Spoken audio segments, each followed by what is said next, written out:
Whether it's a trendy workout like hot yoga, relaxing in a sauna, or soaking in a hot tub, heat can have some surprising benefits for your health. But here's the question. Is heat really helpful for your body? And how can you use it safely? Welcome to a Healthier Michigan podcast. I'm your host, Chuck Gaidica. And every other week, we dive into topics that help you live your healthiest life, covering everything from nutrition to mental health to physical health and social media trends that impact your wellness. Today, we're joined by Dr. Jessica Huhn, Medical Director, and by the end of this episode, I hope you'll get some information that can help you explore this correlation between heat and its effect on our health and well-being. Doctor, good to have you back. Thank you. Very happy to be here. Yeah, so heat is a good thing for all of us. In Michigan, we like to turn it on in our cars, when we need it, Yes. which is sometimes even at the beginning or end of, spring and fall. But the first thing is when it comes to heat therapy, because we hear this a lot. I've seen the signs as I'm driving by some place that does yoga, hot yoga. But let's talk about heat and heat therapy. First of all, what is it? So heat therapy can look a lot of different ways. It can involve things like saunas, hot tubs, jacuzzi tubs, whirlpools, heating pads, and even heating wraps like the icy hot patches that you can use if you have sore muscles. So it can look a lot of different ways. So those are great examples. I've got firsthand knowledge, so I don't mind a hot tub, but I'm not a big fan. But I do like getting the massage. But I fell off my bike, my bike left me last year and broke my arm. So what they're doing then for therapy, it's a kind of a heating pad up here, and then they put my arm in some contraption that was blowing around stuff, but it was heated. It was like night and day difference. Without the heat, it was totally different therapy than it was with the heat. So we know there are benefits, but are there any other things that we should be thinking about of how this affects our body? If we go down even deep dive to a cellular level, what's going on? Why is this heat feeling so much better? So heat does a lot of beneficial things for your body. Yeah. It relaxes your muscles, so it allows everything to kind of chill out. And if you have an injury, it relaxes those fibers, so you have less pain. It also causes your blood vessels to dilate, which helps get oxygen and glucose and healing things to your tissues, and also take away any toxins or things that your body has produced just from simple metabolism. So as you look ahead at that, then the questions become many. What should we be seeking out on purpose? And we look for trustworthy, information. We hope we're giving it here today of what to look for. But what are you going to say about cautions and things that we should be seeking out on purpose in our daily life? So heat isn't a replacement for anything. It's something that you should use in addition to other things that you're doing. So too much heat is not good. So if it feels too hot for you, you either need to leave the situation or remove the heating pad or get out of the hot tub. And certain conditions are really not appropriate for heat therapy, especially pregnancy, high blood pressure, hypertension, heart disease. And if you ever have questions about if your health condition is a problem, you should check with your doctor before engaging in any heat therapy. So is that whole idea being, it would seem common sense that I shouldn't be in a hot tub too long. And usually there's a posting if it's in a congregate area, you're at a hotel or at a resort. But the idea that you really don't want to be in there too long, you talked about your blood vessels dilating. So that's the connection to high blood pressure and all the rest, right? Exactly. Exactly. And usually when you're doing heat therapy, they recommend 15 to 30 minutes. But if you feel before that like you're getting dizzy or you feel unwell, you should definitely remove yourself. So there's been a big trend, we follow a lot of the trends here, but there is a big trend in cold dips and all that stuff. Is there something akin to that to heat therapy? In other words, it's not just the dilation of blood vessels. Does it get down to the joint level? I mean, are you feeling better? And is it only temporary? I mean, a lot of questions. So the benefits that you can get from heat therapy can be immediate, but they can also be long-lasting. So especially if you are using them consistently, it stimulates your parasympathetic nervous system, which is the part of your brain that helps you calm down.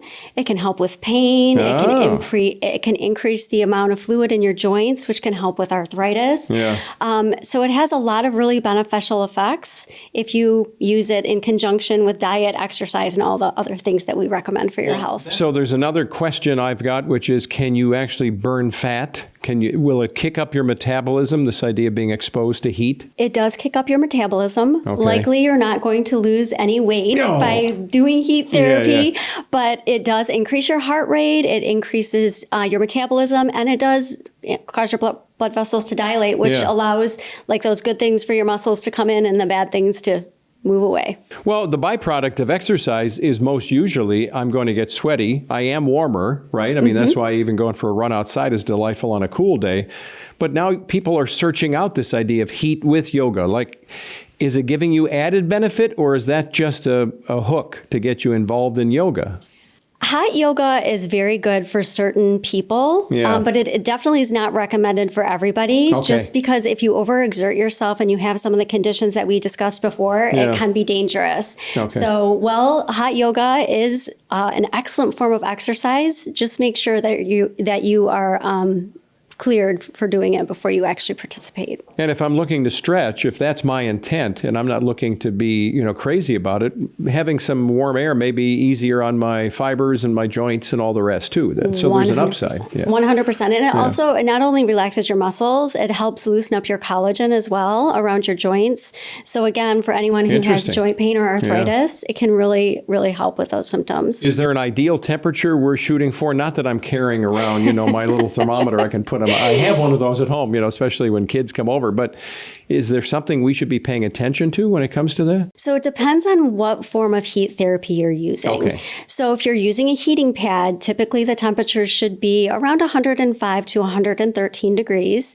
A hot tub should be between 98 and 104. And if you're using a sauna, the temperatures can range from 150 to 195, depending on if you have a steam sauna or if you're using the newfangled infrared saunas. Interesting, because when you said that about hot tubs, I would think that most of the time I've been exposed to a hot tub, I'm going to guess it's more than my body temperature for sure, but maybe even more than 104. So I'm not sure everybody that's controlling those is paying attention. And that's another thing, right?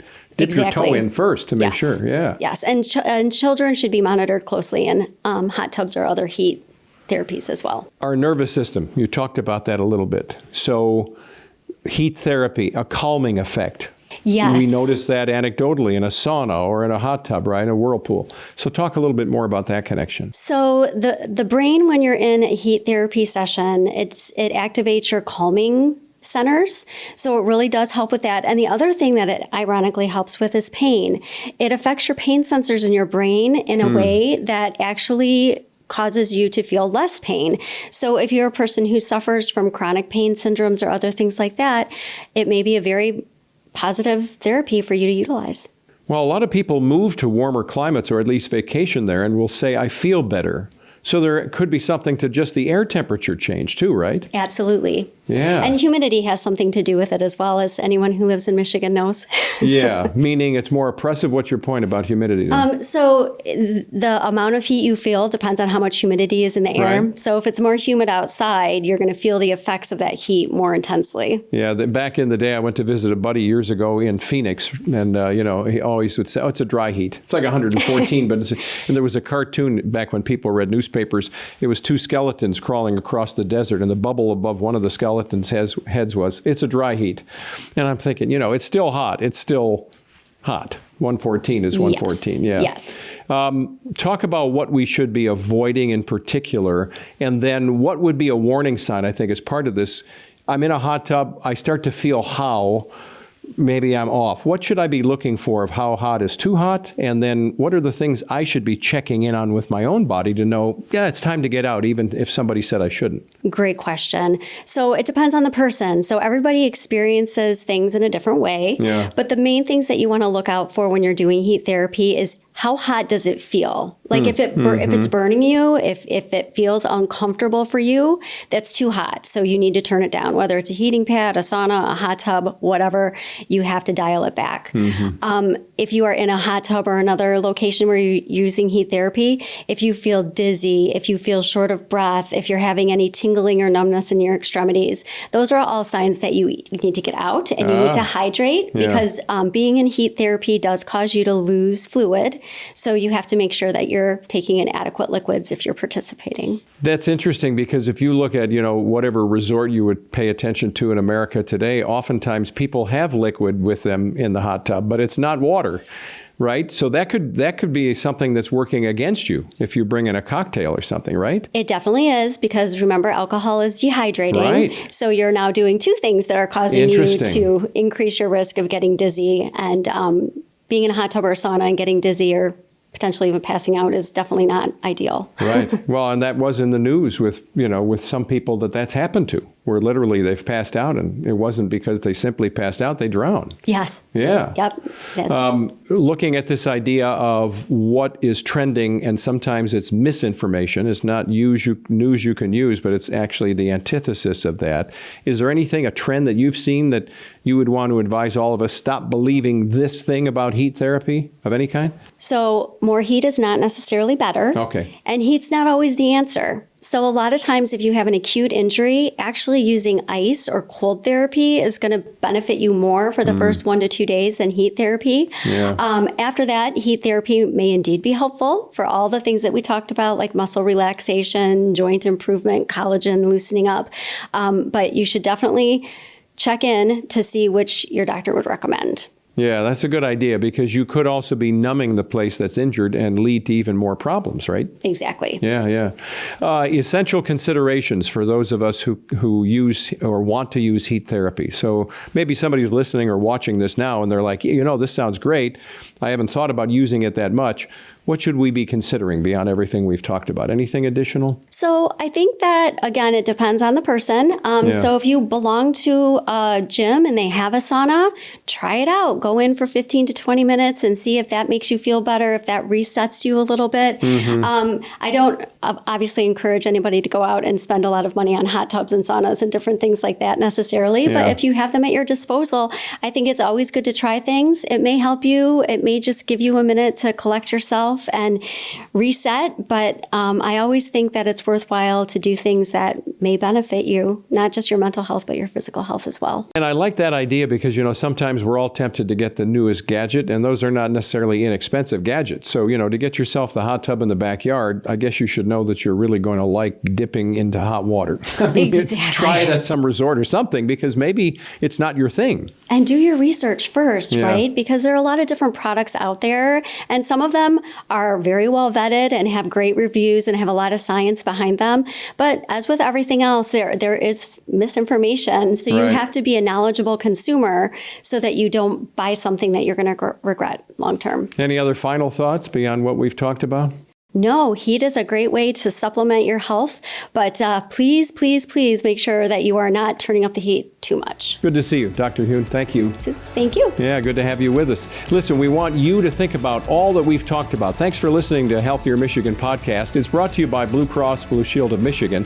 If you like our show and you want to know more, check out ahealthiermichigan.org/podcast. You can leave us reviews or ratings on Apple Podcast or Spotify.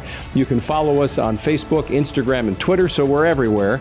And you can always get new episodes, old episodes on your smartphone or tablet. Take them with you. Maybe not in the hot tub, but take them. And you can get us on Apple Podcasts, Spotify, or your favorite podcast app. I'm Chuck Gaidica. Be well.